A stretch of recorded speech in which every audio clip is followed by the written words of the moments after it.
అందరికీ నమస్కారం. ఈరోజు మాజీ సీఎం జగన్మోహన్ రెడ్డి గారు ప్రతిపక్ష హోదా కోసం ఒక స్పీకర్ గారికి లెటర్ పంపించడం జరిగింది. అందులో భాగంగా ఆర్టికల్ 208 ప్రకారము 10% టోటల్ స్ట్రెంత్లో ఉండాల్సిన అవసరం లేదని చెప్పారు. ఈరోజు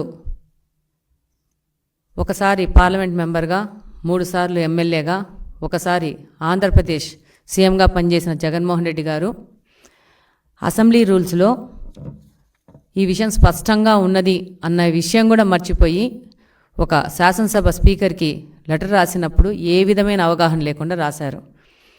రూల్ నెంబర్ 56లో క్లాజ్ నెంబర్ సిలో క్లియర్గా రాసింది 1/10 టోటల్ స్ట్రెంత్లో ఉంటేనే ప్రతిపక్ష హోదా వస్తుందని.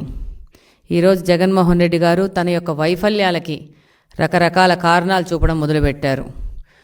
ఈరోజు ప్రజలకు మొహం చూపించే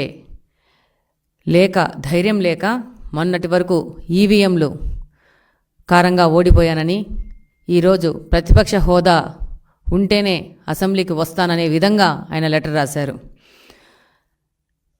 ఇదే సీఎం గారు ఈరోజు ఎక్స్-సీఎం గారు కడప పార్లమెంట్లో ఉన్న 7 స్థానాల్లో పులివెందుల కాన్స్టిట్యున్సీ నుంచి గెలిచారు. మేము కడప అసెంబ్లీ నుంచి గెలిచాం. మన ఇద్దరి పని ఏంటంటే ప్రజా సమస్యల కోసము పోరాడము, ప్రజా సమస్యలు తీర్చే విధంగా మనం పని చేయాలి.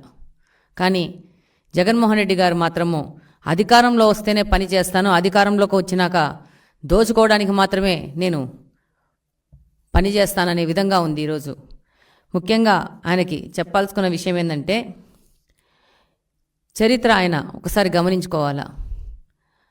ఒక పార్టీ నాయకుడుగా ఉన్నాడు, ప్రతి ఒక్క విషయం 1కి 2 సార్లు చెక్ చేసుకొని ఏది చేసినా ముందుకెళ్ళాలా.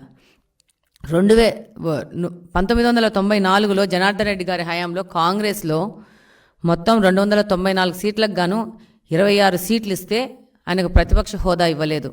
అలాగనే ప్రమాణ స్వీకారంలో ఆయనను ఆల్ఫాబెటికల్ ఆర్డర్లోనే పిలిచారు. కానీ తెలుగుదేశం పార్టీ యొక్క గొప్పతనం ఏంటంటే, ఈసారి జగన్మోహన్ రెడ్డి గారికి 11 సీట్లు వస్తే ఆయనని మంత్రులైన వెంటనే ఆల్ఫాబెటికల్ ఆర్డర్ లేకుండా ముందుకు తీసుకుపోవడం జరిగింది.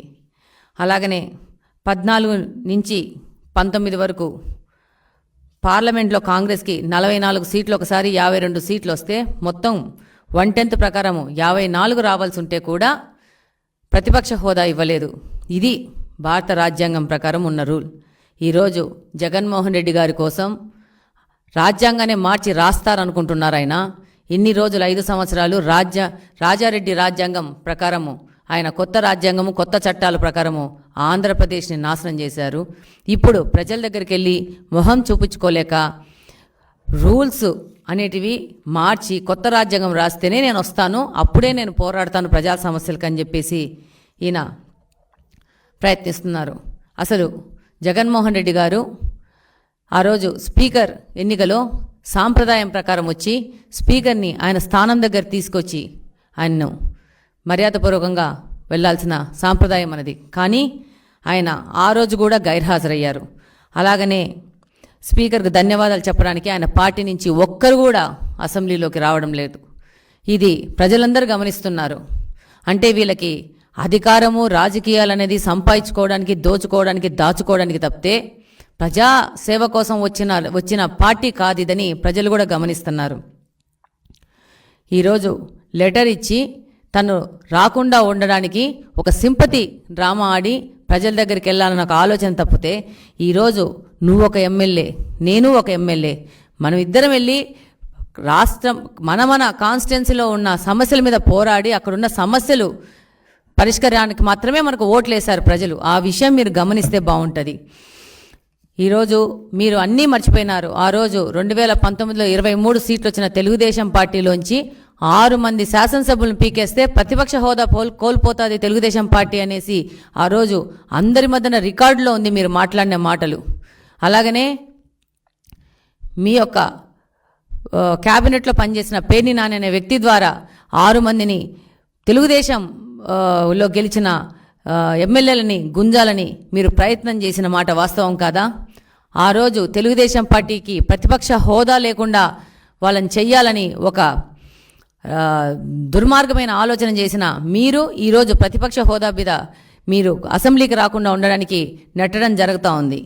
ఆ రోజు తెలుగుదేశం పార్టీ 4 సభ్యులు వెళ్ళినా కూడా 19 సభ్యులతో ప్రతి ఒక్క అసెంబ్లీ సెషన్కి వెళ్ళడం జరిగింది. ప్రజా సమస్యల మీద పోరాడడం జరిగింది. ఒకవేళ మీరు ఏ విధమైన అవమానాలు చేసినా దాన్ని భరిస్తూ ప్రజల పక్షాన్ని నిలబడడం జరిగింది తెలుగుదేశం పార్టీ. అలాగనే 14 నుంచి 19 వరకు మీరు ప్రతిపక్షంలో ఉన్నప్పుడు రాకపోతే మా యొక్క తెలుగుదేశం ఎమ్మెల్యే ప్రజా సమస్యల మీద పోరాడడం జరిగింది. మీకు బాగా తెలుసు, గౌతు శిరీష గారు ఆఫ్షోర్ ప్రాజెక్టుకు నిధులు ఇవ్వకపోతే నిరసన కూడా చేశారు. ఈ విధంగా మాకు మా నాయకుడు మీరు ప్రతిపక్షం లేకపోయినా కూడా పోరాడాల నుంచి 14 నుంచి 19 వరకు మాతోనే క్వశ్చన్స్ వేయించుకొని మాతోనే పరిష్కార మార్గంగా పోరాటాలు చేపించారు. ఈరోజు మీరే పరిస్థితిలో వస్తున్నారంటే మీకున్న 11 మంది ఎమ్మెల్యేలను అసెంబ్లీకి పోకుండా ఇలాంటి చొడ్డులు చెప్పి ప్రజా సమస్యలకు దూరం పెట్టి ప్రజా సమస్యలకు పోరాడే విధంగా లేకుండా మీరు మీ పార్టీని చూసుకుంటున్నారు. అలాగనే ఈరోజు మీకు వచ్చిన 11 సీట్లు అనేటివి ఈ 5 సంవత్సరాలు మీరు ప్రజలకు వ్యతిరేకంగా పరదాలు కట్టుకొని దురహంకారంతో చేసిన పాలనకు వాళ్ళు రెఫరెండం ఇచ్చారు. ఇది గమనించుకొని కనీసం ఇప్పటి నుంచైనా కానీ ప్రజలకు సేవ చేసే విధానంగా మీరు ముందుకొచ్చి అసెంబ్లీలో ప్రజలకు ఉన్న సమస్యల మీద గలమెత్తితే బాగుంటుంది. అంటే మీరు అసెంబ్లీలోకి రావడానికి ఓన్లీ ముఖ్యమంత్రి అయితేనే వస్తారా?